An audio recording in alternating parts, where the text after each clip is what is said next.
মৌতু Kachin কুল্লু নাসিন শারিবু কবর বাইতিন কুল্লু নাসিন দাখিলু। প্রত্যেক ব্যক্তিকে কবরে যেতে হবে। আল্লাহ রাসূল সাল্লাল্লাহু আলাইহি ওয়াসাল্লাম বলেছেন, ইদা উদিআল মাইয়িতু, হে ভাই, হে আমার মা বোনেরা, ভালো করে খেয়াল রাখবেন। ও মা, বাবার বাড়ি থেকে লাল শাড়ি পরিধান করে স্বামীর ঘরে এসেছেন, আবার স্বামীর ঘর থেকে সাদা কাপড় পরে চিরতরে কবরের জিন্দেগিতে যাওয়ার জন্য প্রস্তুত হয়ে যান, চলে যাবেন। ছেলে ডাকবে বাবা করে, মেয়ে ডাকবে মা মা করে, আত্মীয় স্বজন গুলি চলে আসবে। একবারের জন্য মুরাকাবা করো মুসলমান। মসজিদের সাহেবের পালকি এগুলো আমাদের বাড়ির সামনে চলে আসবে, সবাই চিৎকার করে কাঁদতে থাকবে।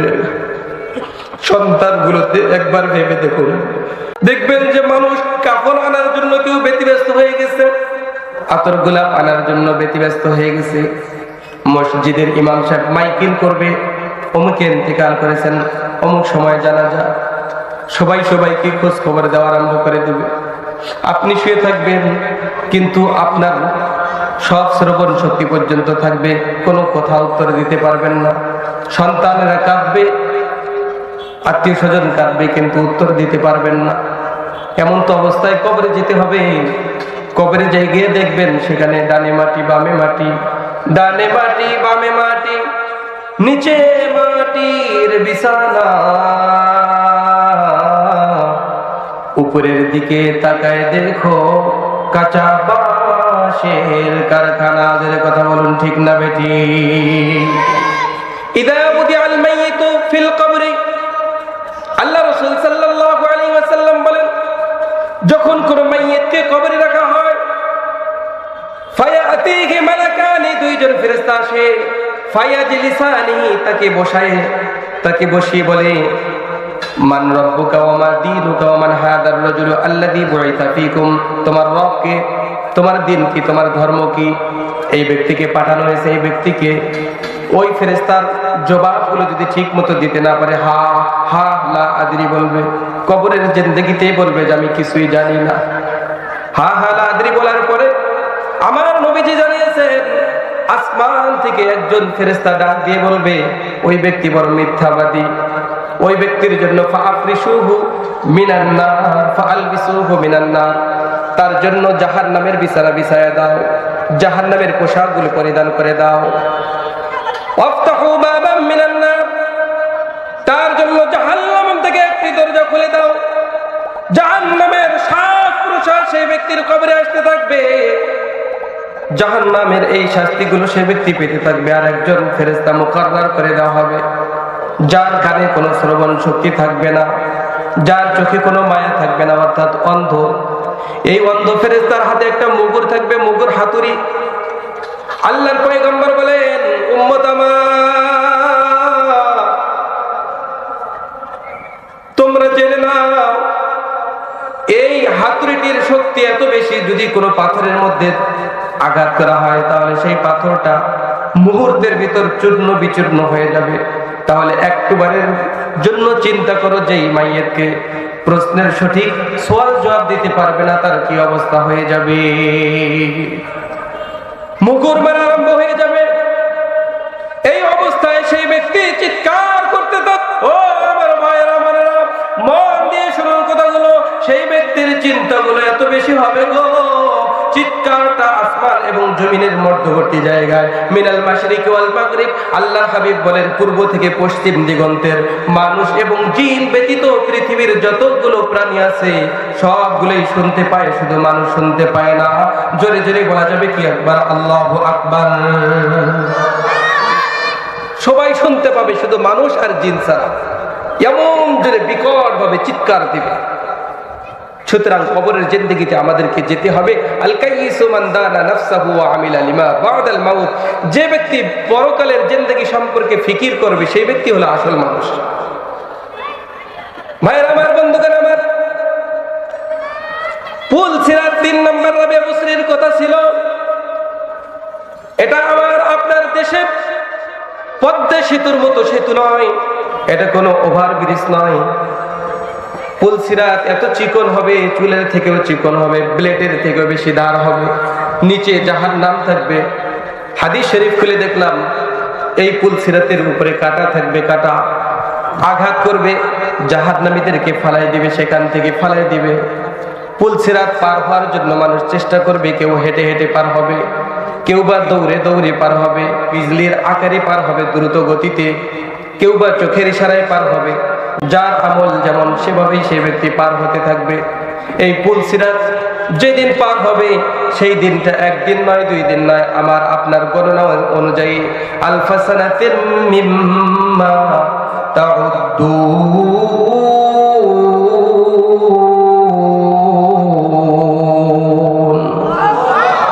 একদিন নয়, 2 দিন নয়, পুলসিরাত পার হতে পারবে না, সবাই সেখানে পড়ে যাবে। কেউ বা জান্নাতি হবে, কেউ বা জাহান্নামী হবে, কেউ বা জান্নাতে যাওয়ার চেষ্টা করবে, পুলসিরাত থেকে তাকে ফালাই দেওয়া হবে, সেখান থেকে সেই ব্যক্তিগুলো চলে যাবে। সেই পুলসিরাত পার হওয়ার জন্য সবাই চেষ্টা করবে, পারবে না। যার আমল যেমন সে ব্যক্তি সেভাবে চলতে থাকবে। এই পুলসিরাত পার হওয়ার জন্য রাবিয়া বসরি প্রশ্ন করেছিলেন যে আমি পার হতে পারবো কিনা।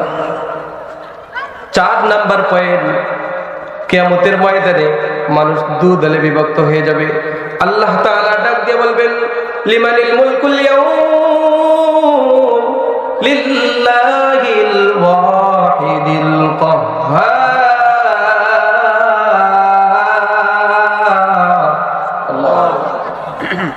আল্লাহ তাআলার রাজত্ব তার হয়ে যাবে। আল্লাহ তাআলা বলবেন ওয়ান্তাযুল ইয়াউমা আইয়ুহাল মুজরিমুন।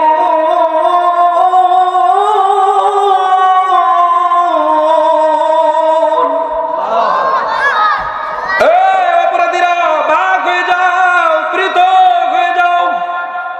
আল্লাহ তাআলার সেই ইশারায়, কুদরতি ইশারায়, আল্লাহ তাআলার ধমকের ইশারায় জান্নাতীরা জান্নাতের দিকে যাবে, জাহান্নামীরা জাহান্নামের দিকে পৃথক হতে থাকবে। ফারিকুন ফিল জান্নাতি ওয়া ফারিকুন ফিস সাঈদ। একটি দল জান্নাতি হবে আর একটি দল জাহান্নামী হবে। আল্লাহ তাআলা কালামুল্লাহ শরীফে বলেছেন ওয়া কুল্লু ইনসানিন আলজামনাহু তায়রাহু ফি উনুকি ওয়া নুখরিজ লাহু ইয়াওমাল কিয়ামাতি কিতাবান ইয়ালকাহু মানশুরা।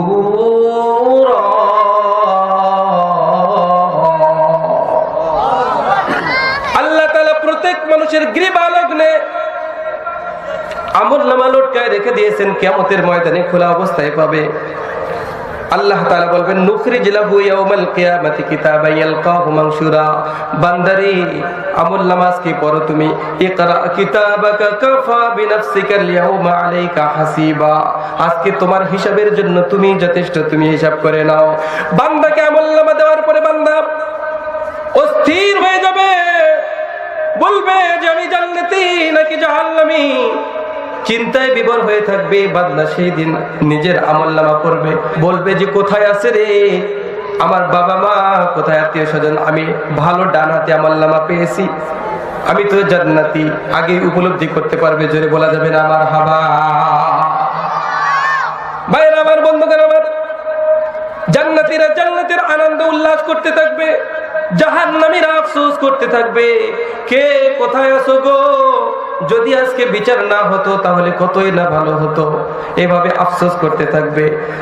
মালি হাদাল কিতাবি লা ইউগাদিরু সগীরাতান ওয়ালা কাবীরাতান ইল্লা আহসাহা।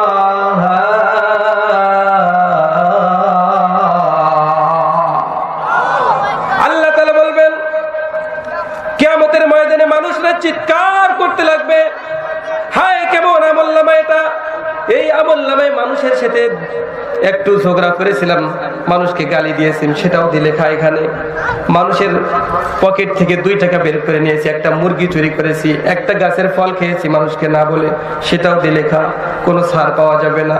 ও ভাই, সুতরাং সাবধান, নিজে মুত্তাকি হবেন, অন্যকে মুত্তাকি বানানোর চেষ্টা করবেন না। না, আপনাকে ছাড় দেওয়া হবে না। সেদিন জাররা পরিমাণ হিসাব নিয়ে বান্দা আল্লাহর সামনে দাঁড়াবে। বান্দা চিৎকার করতে থাকবে, আফসি নাফসি নাফসি নাফসি বলে চিৎকার করতে থাকবে, কিন্তু কোনো লাভ হবে না। আল্লাহ তাআলার সামনে সেদিন দাঁড়াতে হবে। আল্লাহ রাব্বুল আলামিন এই 4টি প্রশ্ন আল্লাহ তাআলা রাবিয়া বসরির মাথায় দিয়ে দিয়েছেন। এবার হাসান বসরি বললেন, না রে না, তোমার সঙ্গে আমার যায় না, তোমাকে তো বিবাহ করতে আর পারলাম না। রাবিয়া বসরি বলে যে যাও, আমি তো বালিশ নিয়ে মাথায় শুয়ে থাকবো, সেই চিন্তায় বিভোর হয়ে যাই, সেই চিন্তায় আমি বাঁচতে পারি না। আর স্বামীর সঙ্গে আনন্দ উল্লাসে সংসার করব কিভাবে, এটা আমি করতে পারবো না। আল্লাহু আকবার।